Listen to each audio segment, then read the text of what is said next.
MLBShop.com. Triston Casas, kind enough to join us from the Red Sox dugout.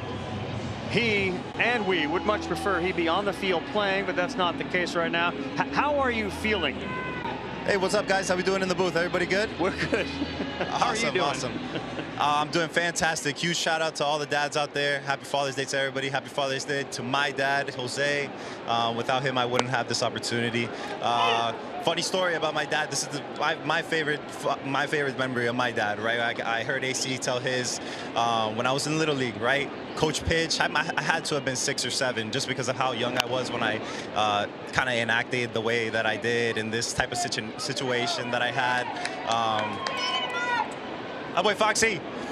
So I'm in coach pitch, and you know, I'm so young. I don't really know what's going on at this point still. I'm still just playing baseball just to burn calories and get out there and get some sun. Right.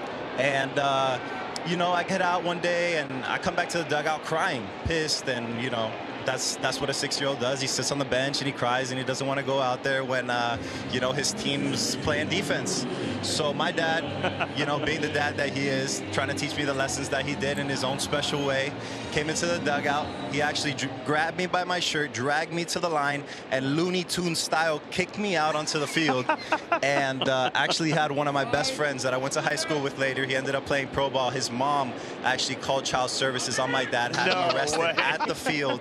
No, for real. This is no joke. At the field, I see my dad go away in the cop car, gets arrested, sent the night to jail. You're kidding. But that day, my dad taught me a super valuable lesson that not a lot of people know, and it's that I had a responsibility to my teammates. I had a responsibility to my coaches, to the parents that showed up that day, all the fans who were at that Little League game, whatever it may be, to go out there and give my best effort, no matter how I was feeling on the bench, no matter what I was going through that day, or whatever little hardship that I was feeling when I got out, that I still apply every single time, because sometimes I just want to sit down on this bench after I get out, and I want to weep and I want to cry, but that's not how baseball is. So yeah, I love my dad to death. I wouldn't have this opportunity without him, but yeah, funny little excerpt. That's the type of guy my dad is.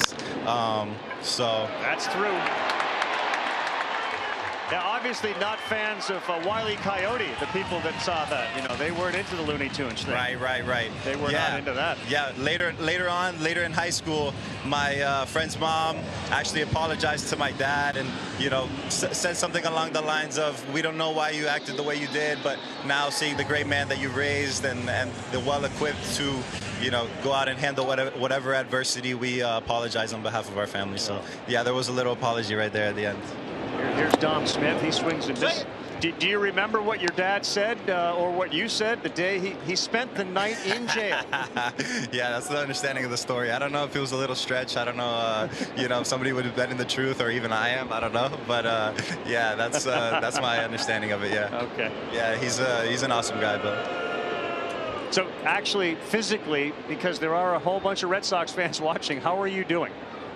I'm doing fantastic. You know, I'm dealing with 2 things that I don't have: feelings and time. So it's one of those subjective things and relative, you know, terms that I'm speaking in, because, you know, I only know what I'm suggested in terms of timetables, in terms of you know, rehabilitation process. It's one of those injuries that's so tough to gauge. It's cartilage. It doesn't have a lot of blood cells. Doesn't have a lot of blood flow.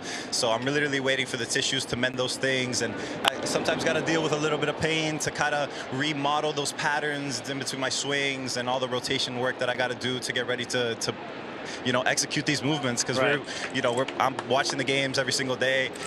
We just had a bunch of good hitters from the Phillies come, Harper and Schwarber, and I was watching their check swings and they just look painful, you know. So they're just so, baseball and swinging is so violent. There's only one way to do it. That's got to fly. Back goes Verdugo onto the cut of the track, and he's tracking it down. That was a great swing. Yeah, great swing. You knew it right away, Triston. That ball got to fly. You knew it right away. That's got to go, but that's a home run in 29 out of 30. I'd like to think. Who else? Swing it, baby. You want to interview Dom about the swing? There he goes. You mind if I talk to you? So So I like the swing right there. It seemed like it got in on you a little bit. Were you focusing on making him beat you in the zone right there in a multiple strike count before you made contact? It was a fantastic swing, probably a homer in 29 out of 30 ballparks. What were you thinking right before that swing to get that result? And how are you going to come back and change it differently for the next time? Al, get your boy now. Nah, just, you got to protect right there. Got to get him in the zone.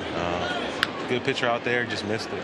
Right. That was my advice to everybody on him. He's such a strike thrower, aggressive thrower into the zone. He's got 3 different fastballs working in all different directions. He's throwing the ball to the middle of the plate. It's cutting in, it's sinking down, it's riding up. He's got the slurve off that, and he's got the good changeup to go along with it whenever he wants it. That's pesky. Nah, that's way foul. Come on, AC. He's seen enough games here. Were they all yelling pesky? Is that the word right away? Pesky? Yeah, pesky's the word right away. Yep. It's such a cheapy home run. I don't even know. I don't even like them myself. I like staying out towards the 420, out towards the team mobile. A lot of people talk about the red seat, but I want to kind of go off the face of my score on the scoreboard right there. That's more a goal, a realistic one. I don't know if you can flash that one up there, but I feel like that's more of a milestone than the red seat. I don't know. I talked to our boy Peter Gammons the other day. He says that he thinks it's a myth too. He said that it was a ricochet. So Peter Gammons thinks the Williams red seat is a myth. Yeah. Really? Yeah. No. Yeah. I didn't mean to name drop him like that, but he's the GOAT. He's the GOAT. No, he's the GOAT. Of course. We work with the GOAT for years. Of course, and I've been getting the chance to talk to him in and around the park. I actually asked him the other day about a question that stumped him, 2 of them.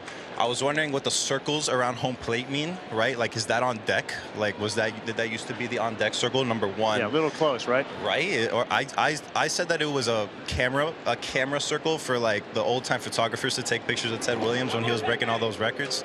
But the other one that I asked him was the last player in Red Sox history to play 162. I don't know. I kind of stumped him on that one too. If you go talk to Dwight Evans, because he's always in and around the clubhouse, he'll say it's him, but it's really not. It's Bill Buckner in 1985, but whatever. Because we were just talking about JD. He's playing his 71st consecutive game today, longest streaks in Red Sox history since 2013. So by Dustin Pedroia. So JD's off to such a great start. Such a great start. Hopefully I get to see him in Texas in a couple weeks.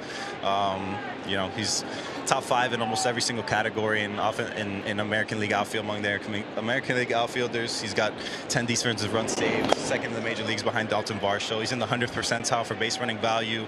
I tell you one thing, Fred, your lung capacity is very good. Like your ability to just talk is amazing. I know, right? I said I got a half inning. I got to get it all in, So I think he's 4th in runs. I think he's 3rd in average. I think he's 2nd in hits behind Soto. I think he's 2nd in doubles behind Judge. I think he's 2nd in stolen bases behind Julio Rodriguez. Leads the world in triples.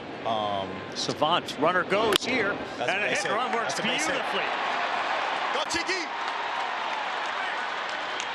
Boy, how about Cedon Rafaela? What have you seen in him, Triston? Oh my gosh, what a turnaround he's had this season.